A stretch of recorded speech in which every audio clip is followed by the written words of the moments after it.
तव्हांखे आम ख़बर खां आगाह कंदा हलूं त नवाज़ लीग जे सेनेटर असद अली जुनेजो जी भेण ऐं साबिक़ वज़ीर आज़म मोहम्मद ख़ान जुनेजो जी धीउ फिज़ा जुनेजो PTI में शमूलियत जो ऐलान करे छॾियो आहे।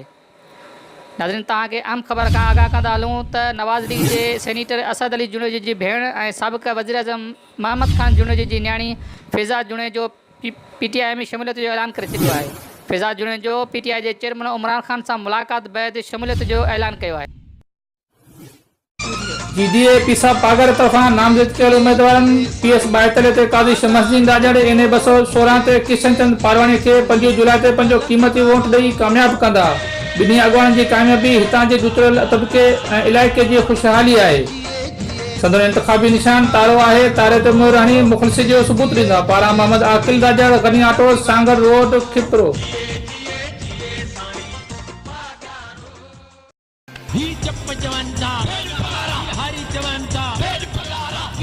GDA पीसा पागर तरफ़ां खिपरो जे लाइ नामज़द कयल हद अज़ीज़ उम्मीदवारनि PS 42 ते काज़ी शमसुद्दीन राजड़ NA 216 ते किशन चंद पारवानी खे पंहिंजो क़ीमती वोट ॾेई कामयाब कंदा। जंहिं जो इंतख़ाबी निशान तारो आहे। तारे ते मुहर लॻाए सचाईअ जो सबूत ॾींदा। पारां नंद कुमार बचाणी डिड, सांगर रोड, खिपरो।